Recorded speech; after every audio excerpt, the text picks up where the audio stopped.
Bismillahirrahmanirrahim, mes chers élèves du deuxième année collégiale, option internationale. Au cours de cette séance, on va expliquer un phénomène naturel tel que l'éclipse. Vous voyez ici, on a un phénomène naturel, l'éclipse. Alors, pour l'expliquer, on doit comprendre un nouveau leçon. On va faire un nouveau leçon qui va être intitulé Application de la propagation rectiligne de la lumière. Au cours de ce cours, on va expliquer l'éclipse totale du Soleil. On va parler de la chambre noire. Alors, la première des choses qu'on va faire maintenant, on va parler de la chambre noire. Alors, c'est quoi la chambre noire? Pour définition, la chambre noire est une boîte opaque. C'est quoi opaque? On a dit opaque autrefois qu'un corps opaque, c'est un corps qui ne laisse pas passer la lumière. Alors, c'est une boîte opaque dont une face est translucide. On a parlé aussi de translucide. C'est quoi translucide? Translucide, c'est un milieu qui laisse passer un petit peu de lumière, mais l'image, il n'est pas nette.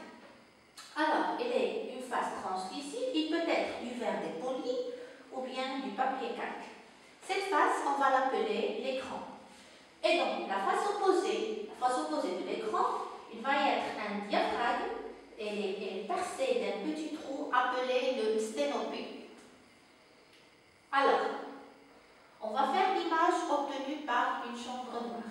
Premièrement, on va faire une expérience. L'expérience, on va placer devant l'ouverture de la chambre noire un corps lumineux objet AB. Un corps lumineux, c'est-à-dire qu'il va émettre de la lumière. On va schématiser, on va dessiner la boîte noire, comme vous voyez ici, un rectangle. On va laisser un petit trou ici. Alors, ce petit trou, on a appelé le sténopée. Alors, ce petit trou, il y a ici de l'air. Alors, l'air, c'est un milieu transparent, il laisse passer la lumière. Mais vous voyez ici, à propos de la chambre noire, on a dit que c'est un milieu qui est opaque. À l'opposé du sténopée, il y a un écran qui est translucide. Alors, on va placer un objet AB. Vous voyez ici un objet AB lumineux. Alors, il va émettre de la lumière. On a dit autrefois que la lumière se propage selon une ligne droite. Alors, le point A, il va émettre un rayon lumineux, vous voyez ici, et il va nous donner une image A' sur l'écran. Même chose pour B, parce que AB est limité par le point A et B, il va nous donner une image du point B, c'est A'B'. Et vous voyez que l'image, elle est opposée par rapport à l'objet, c'est l'image A'B'. Alors, qu'est-ce qu'on va constater? Alors, on va constater qu'on obtient sur l'écran de la chambre noire une image A'B' qu'on a vue, renversée par rapport à l'objet AB. Interprétation. Selon le principe de la propagation rectiligne de la lumière émise ou diffusée par l'objet AB à travers le sténopée est parvenue jusqu'à l'écran pour former une image A'B'. On va parler maintenant des paramètres. Ces paramètres qui influent sur la qualité de l'image. Il y a trois paramètres qui ont une influence sur la qualité de l'image. Le premier paramètre, c'est la distance entre l'objet et le sténopée. Alors, la distance entre l'objet et le sténopée de la chambre noire. Lorsque cette distance augmente, l'image A'B' diminue. Deuxième paramètre, c'est la profondeur de la chambre noire. La profondeur de la chambre noire, c'est quoi la profondeur? C'est la distance entre le sténopée et l'écran. Alors, lorsque cette distance augmente, l'image A'B' diminue. Troisième paramètre, c'est la taille de l'ouverture. C'est quoi la taille de l'ouverture? Une grande ouverture de sténopée permet une image lumineuse mais floue. C'est quoi flou? C'est-à-dire qu'il n'est pas net, flou. Tandis qu'une ouverture réduite conduit à une image nette mais peu lumineuse. On va faire une petite évaluation. bien un petit exercice. Dans ce cas-là, on a cet exercice-là. Qu'est-ce qu'il dit l'exercice? Vous voyez bien, cet exercice nous dit que la profondeur de chambre noire est 3 cm. On a dit c'est quoi la profondeur?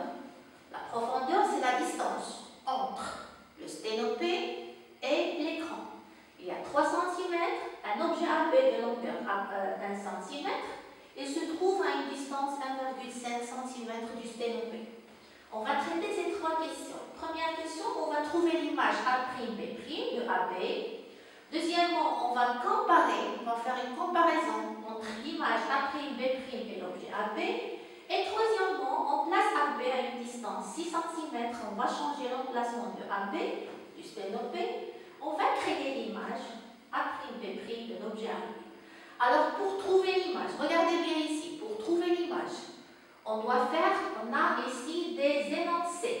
On a la profondeur 3 cm. On a l'objet est de longueur 1 cm. Et on a la distance entre l'objet et le sténopé, c'est 1,5 cm.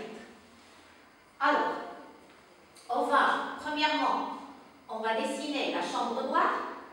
Regardez, la chambre noire, on a dit la profondeur.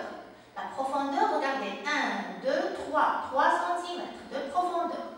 On a dit aussi que l'objet, il est placé à 1,5 cm du sténopé. Alors 1,5, regardez, 1,5 cm et de longueur de 1 cm.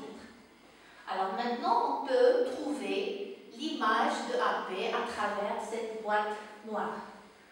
Alors chaque point, il va émettre de la lumière. La lumière, il va passer juste dans le sténopé. Mais la boîte noire, on a dit, c'est un corps qui est opaque. Il ne laisse pas passer la lumière. Alors, premier rayon qui va émettre par B, et on va y avoir B'. Deuxièmement, le deuxième rayon qui va être par A. Alors, on a ici l'image A'B' qui est renforcée, opposée aux objets AB. La deuxième question qu'on a, alors l'image A'B', vous voyez bien qu'il est plus grande que l'objet AB. L'objet, on a 1 cm, mais ici on a trouvé qu'il y a 2 cm. La deuxième question, on a dit qu'on va placer l'objet AB de 6 cm de chambre noire. Alors, vous voyez ici du sténopé. 1, 2, 3, 4, 5, 6. On a 6 cm. Alors, chaque point, il va émettre un rayon. Alors, B, il va émettre un rayon. On va obtenir B'. A aussi, il va émettre un autre rayon. Alors, l'image, c'est A'B'. Vous voyez bien que l'image A'B', elle est plus petite que l'objet AB. Et ça, c'est le paramètre qu'on a dit autrefois, que lorsque la distance entre l'objet et le sténopé est grande, alors l'image diminue. Lorsque la distance augmente, l'image A'B' diminue. Alors j'espère que vous avez compris cet exercice-là. On va passer maintenant au deuxième paragraphe, c'est les ombres. On va parler des ombres. Alors pour parler des ombres, on va traiter 12 sources lumineuses. On va traiter le cas de sources lumineuses ponctuelles et sources lumineuses non ponctuelles. On va définir c'est quoi une source lumineuse ponctuelle. On appelle source lumineuse ou bien source ponctuelle une source lumineuse. Il faut regarder. Donc les dimensions sont très petites par rapport aux dimensions de l'objet. Ça, pour connaître si une source est ponctuelle ou non ponctuelle, on va faire une comparaison entre la dimension. Dimension de quoi? Dimension de source lumineuse, il doit être plus petite que la dimension de l'objet. On va voir dans l'expérience suivante et on va comprendre. Alors, l'expérience. Regardez. On a ici une source lumineuse et on a ici un objet. C'est un ballon de tennis par exemple. Et on a un écran. On voit bien ici que la source lumineuse, la dimension de la source lumineuse, elle est très petite par rapport à la dimension de l'objet. Alors, on va dire que cette source, elle est ponctuelle. S'il est le contraire, il va être une source non ponctuelle. Alors, on va traiter maintenant la source ponctuelle. La source ponctuelle, cette source, il va émettre de la lumière, comme vous voyez. Alors, ce ballon-là, c'est un corps qui est opaque. Alors, comme corps opaque, il ne laisse pas passer la lumière il va rester ici, il ne va pas passer par ce ballon-là. Alors, le rayon qui peut passer, c'est le rayon qui se trouve au-dessus du ballon. Les deux rayons, premier rayon et le deuxième rayon. Vous voyez ici que ce côté-là, il est éclairé. Mais l'autre côté-là, il est sombre. Alors, on va l'appeler ce côté-là, qui n'est pas éclairé, on va l'appeler l'ombre propre. On voit ici sur l'écran, il y a un ombre du ballon. Alors, cette ombre qui est sur l'écran, qui est circulaire, on va l'appeler l'ombre portée de la sphère sur l'écran. Et entre le ballon et l'ombre portée, on va appeler cette partie-là, on va l'appeler le cône d'ombre. Alors, on va comprendre ces trois choses-là. On va appeler l'ombre propre. C'est quoi l'ombre propre? C'est quoi le cône d'ombre? Et c'est quoi l'ombre portée de la sphère sur l'écran? Alors, premièrement, on observe qu'une partie seulement de la sphère est éclairée. On a dit ça. Alors, la zone qui est sombre du corps opaque est appelée l'ombre propre. Même chose, on observe sur l'écran une partie non éclairée de contours circulaires qu'on a vu appeler l'ombre portée de la sphère. Et dernièrement, entre l'écran et la balle de tennis, nous pouvons localiser une sombre de l'espace où cet objet n'est pas éclairé par la source. Alors cette zone, on va l'appeler le cône d'ombre de la sphère. Interprétation. Alors, la formation de ces ombres s'explique par le principe de propagation rectiligne de la lumière. On va passer maintenant au cas de sources lumineuses non ponctuelles. Alors, vous devez comprendre pourquoi on a dit non ponctuelles. Regardez, on a ici une source lumineuse, on a un ballon de tennis et on a un écran. Regardez bien, la dimension de la source lumineuse est plus grande que la dimension du ballon. Alors, dans ce cas, on va dire que c'est une source de lumière lumineuse non ponctuelle. Alors, cette source lumineuse, la tennis, le ballon, c'est un corps opaque, alors il ne laisse pas passer la lumière, juste ces deux rayons au-dessus et dessous qui vont passer. Alors, on voit bien ici, il y a l'ombre propre du ballon. Alors, dans l'écran, on va voir l'ombre portée de la sphère sur l'écran. Et autour de cette ombre-là, on va voir une zone qui est un peu sombre, qu'on va l'appeler le pénombre. Alors, le pénombre, on a ici la zone éclairée, on a la cône d'ombre, c'est la cône qui se trouve entre le ballon et l'ombre portée de la sphère sur l'écran. Et on a le pénombre qui entoure cette ombre portée de la sphère. On va expliquer tout ça. On observe. Premièrement, c'est quoi l'ombre propre? Alors, l'ombre propre, c'est la zone non éclairée du ballon. On va faire une définition de l'ombre portée. C'est quoi l'ombre portée? C'est la zone non éclairée sur l'écran. On va parler du pénombre. C'est quoi le pénombre? C'est la zone peu éclairée qui entoure l'ombre portée. Après, on va parler de la cône d'ombre. C'est l'espace non éclairé entre le ballon et l'écran. Finalement, on va parler de la cône de pénombre. C'est l'espace peu éclairé entre le ballon et l'écran. On va faire une petite interprétation. Alors, la formation encore des ombres s'explique par le principe de propagation rectiligne de la lumière. Alors, suivant ce qu'on a fait maintenant, on a parlé de cas de source ponctuelle, cas de source non ponctuelle.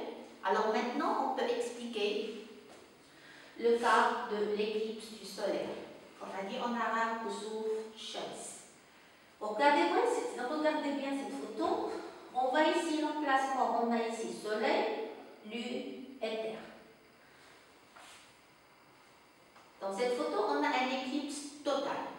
Alors, pour expliquer l'éclipse, on va traiter ce cas-là selon cette schéma. Alors, c'est quoi l'éclipse? L'éclipse, quel que soit, on a deux éclipses, ou bien solaire ou bien lunaire. Alors, l'éclipse solaire ou lunaire se produisent lorsque le Soleil, la Terre et la Lune sont alignés. C'est quoi aligné? Ils se trouvent au même droit. L'éclipse résulte des mouvements de la Terre et de la Lune par rapport au Soleil et de leur inclinaison. Il existe deux types d'éclipses sur planète. Ou bien on a l'éclipse du solaire, ou bien on a l'éclipse lunaire. Regardez bien ici, cette photo-là, vous voyez le Soleil, la Terre et la Lune tournent autour du Soleil. Alors l'éclipse, il résulte, comme on dit ici, des mouvements de la Terre autour du Soleil. Même chose, le mouvement de la Lune autour de la Terre et tout tourne autour du Soleil. Maintenant, on va expliquer l'éclipse du Soleil. L'éclipse du Soleil, on voit cette photo-là. On a ici le Soleil. On a ici, c'est la Lune. On a ici, c'est la Terre. Regardez bien, il appartient au même droit. Ils sont alignés. On voit bien que le Soleil, c'est une source de lumière. Alors maintenant, est-ce qu'on a une source de lumière ponctuelle ou non ponctuelle? Alors pour connaître ça, on va faire une comparaison entre le diamètre de la source lumineuse par rapport au diamètre de la Lune. Et vous voyez bien que le diamètre du Soleil est plus grand que le diamètre de la Lune.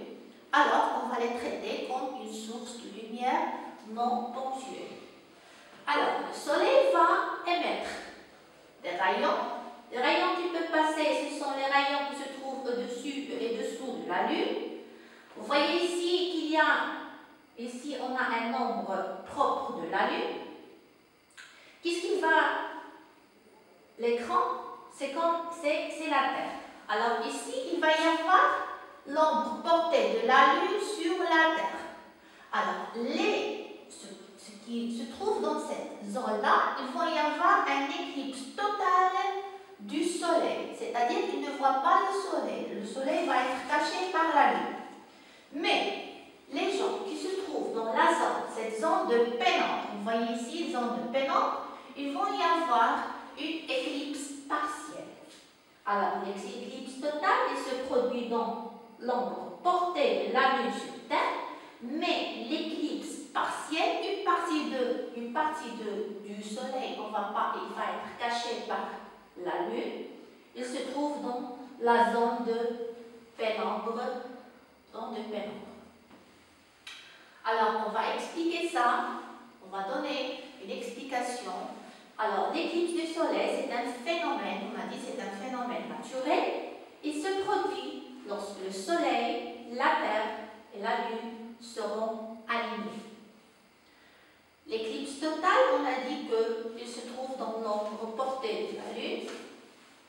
Et l'éclipse partielle, c'est donc le pénombre de la Lune. Maintenant, on va passer à l'éclipse de la Lune.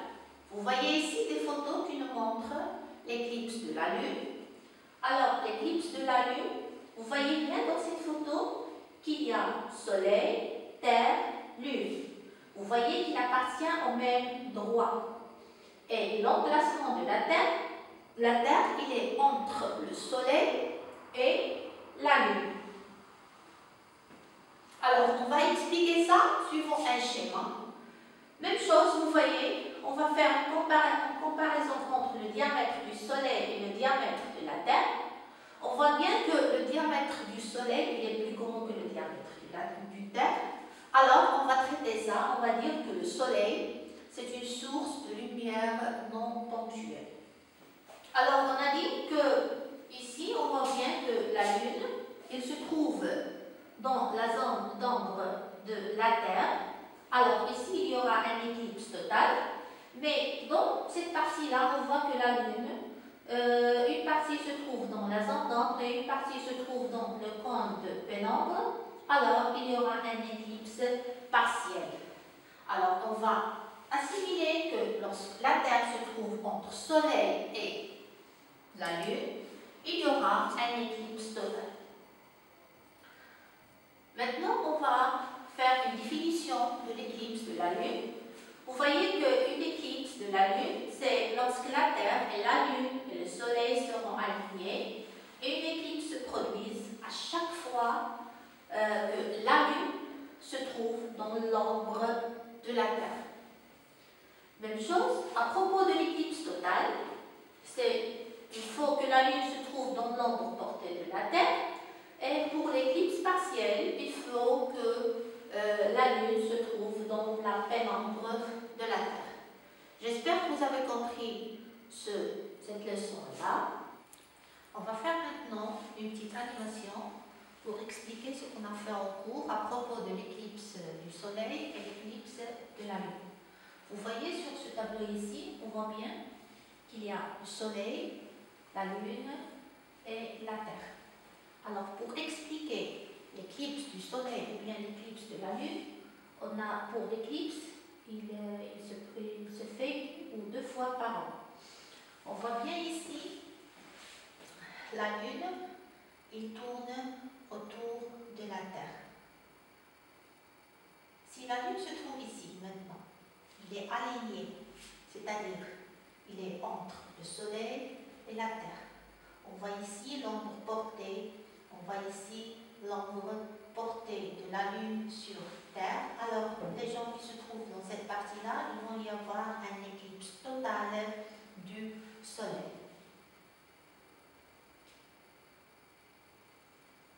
On va passer maintenant à l'éclipse de la Lune.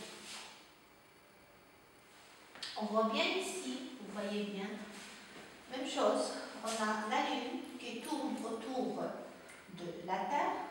Alors, lorsqu'il tourne autour de la Terre, vous voyez ici, c'est la cône d'ombre de la Terre, parce que le Soleil, on a dit que le Soleil, c'est une source non ponctuée.